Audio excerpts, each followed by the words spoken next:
Hey everyone, my name's Adam. Two of my favorite filmmakers working right now, Jane Cronenberg and Matt Johnson, both released their new films this week. So Tony and Teenage Sex and Death at Camp Miasma both came out on the same week, like this week. They're calling it the Barbenheimer for Letterboxd Weirdos. Just kidding, no one's calling it that, except me. I'm calling it that. No, but I saw both of them, and I really liked both of them. I want to talk about them. I'll start with Teenage Sex and Death at Camp Miasma. Jane Schoenbrun's last two films were All Going to the World's Fair and I Saw the TV Glow. Were both fantastic in my opinion. I particularly loved We're All Going to the World's Fair, as it was just such a an excitingly new and contemporary nightmarish portrayal of the internet. And I think that's really needed. Waiting on someone to kind of capture the essence of the horrors of the digital age in such a visceral way. And yeah, Jane did that fantastically. I Saw the TV Glow is also kind of like this cult phenomenon. Like it's gained a massive audience just in the few years that it's been released, and I really love that film as well. I think Camp Miasma is definitely following in that same vein as TV Glow, whereas TV Glow's themes of gender identity were, I won't say on the nose, but were very apparent. Here in Camp Miasma, there's the depth to this film is kind of overwhelming. Like it goes in so many different directions, and there's certainly that same themes of like desire and sexuality and identity. But there's just, I think for me, so much more to dig into. This might be unpopular opinion, but I think this is Jane Schoenberg's best film, in my opinion. Camp Miasma, I was really, really blown away by this film. I found it mesmerizing. I think aesthetically and visually, it is just I was just in love with it. I mean, everything from the way the film looks to the way it sounds to just the overall general atmosphere of it. Holistically unique, but also very warm and comforting in my opinion. The camp in the film has such a cozy feel to it. So the film is about this director Chris, who's hired to reboot an old horror franchise, Camp Miasma, which I think is it's pretty obviously just a Friday the 13th counterpart.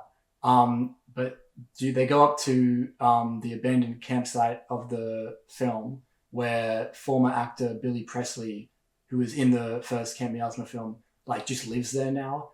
And so Chris tries to convince Billy Presley to be a part of the new Camp Miasma reboot, or obviously it's very much a meta commentary and it has a lot to say.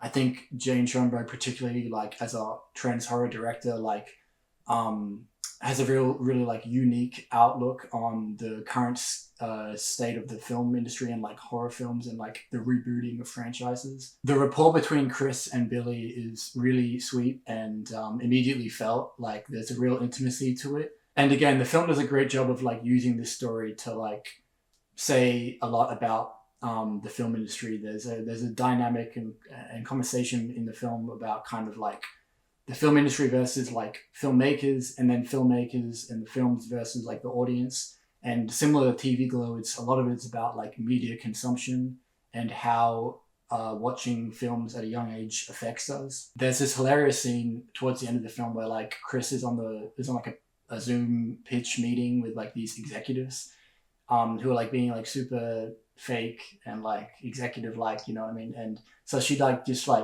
in the middle of it just breaks the fourth wall and starts tearing her clothes off and being we're all in a movie, we're all characters, everything's fake. I find it hilarious. I mean, but there's so much winking at the audience, I think, throughout the film. I think even specifically and literally at some points. But once again, the film itself, on the surface, it works so well for me. I was so immersed in the actual world, so I found it worked perfectly, kind of in both meta and on the surface as a film. There's a few great scenes with a few great song choices. There's a great scene with the Long December by Counting Crows, and also the original score by Alex G is fantastic throughout the film. When trying to get Billy Presley to come aboard the film, Chris says Camp Miasma she wants it to be more than just the tacky misogynistic old horror tropes that it once was. And then Billy replies by saying like, no, like Miasma is about two simple things: flesh and fluids. I think the ending is just so cathartic and just euphoric. Like I loved the last moments of the film. I think Jane Schoenbrunn is the most distinct, warm, but pressing and relevant filmmaker perhaps working today. Little Death is like the Jason Voorhees-esque villain in the film. There's a few great like slasher moments of like gore and kills throughout. The head is like this square shaped like spiral or like vortex. It's hard to, I don't know the exact word for it, but it's clearly very like, it's clearly a motif, and it's used, the image of it is used throughout the film very appropriately. Sometimes they cut or they transition from the Little Death face to like a projector or like the lens of a camera or like even like an eye sometimes. I think that's very telling. The opening shot of the film, I think, is also very relevant. I won't get too much into like what I think the film is like ultimately about or what it says about sex and death, but I think I think there's a lot to unpack there.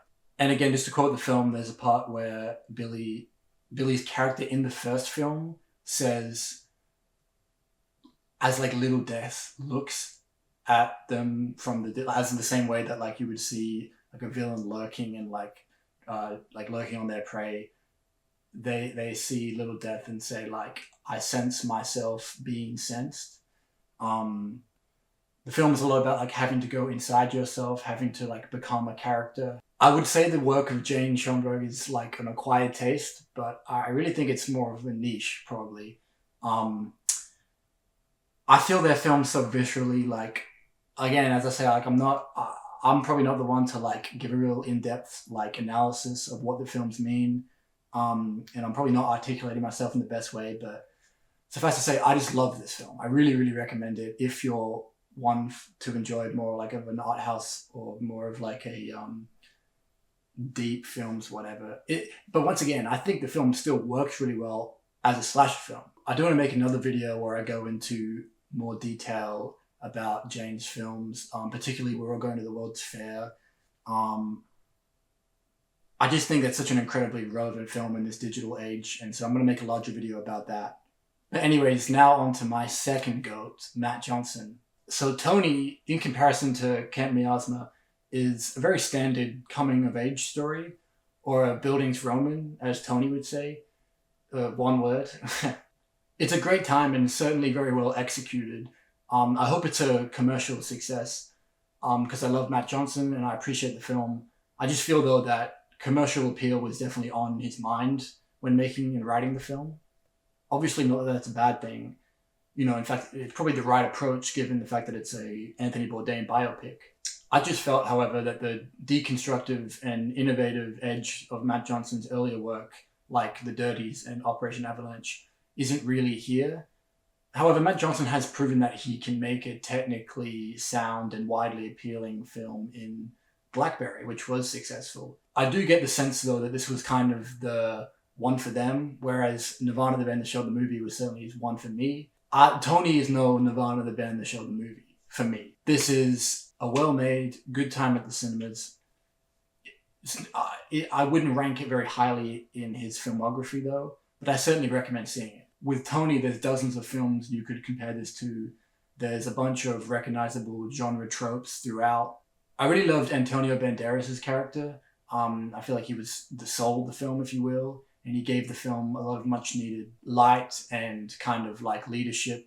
The characters in the film just refer to him as chef throughout, as he is like the main chef and owner of the flagship in the film, which is the restaurant. The film follows, I think, one of the first chapters of Kitchen Confidentiality, which was like Anthony Bourdain's breakout book. And it just kind of explores his ignition of falling in love with food and cooking. And that's why the chef character in the film is so important. Stalvey is great as well. He's really funny. The film is overall really funny. There are moments of seriousness, some of which kind of come out of nowhere. Like there's a scene where one of the cooks walks into the flagship late. And at this point in the film, you kind of already know that like he's a douchebag. and he walks in late, and like after the most like reasonable pushback from Chef, he like punches Chef in the face and like drops him, and like everyone in the kitchen and the film itself like just pauses, like like almost just like stops out of fear for like this moment. Whereas like the whole film up until that point, it has had like a very juvenile tone to it, and then all of a sudden now, with one quick action, everything gets really real. And that's kind of the tone that I got from Tony, that it's fun being a drifter until it isn't. I'm only vaguely familiar with Anthony Bourdain. I'm not a fan. Not to say that I like don't like him, but like I'm not familiar with him. Haven't read his book. I haven't seen any of his shows really, other than like a few IG clips. I've only really heard things about him, but the Diaz brothers interview is really cool. I will admit that. Supposedly, although I'm not a Bourdain fan, having seen the film though, I can certainly agree. This film has really nothing to do with Anthony Bourdain. Like it's very much like an origin story, if you will. But the character Tony in the film really isn't the Anthony Bourdain figure that most people know.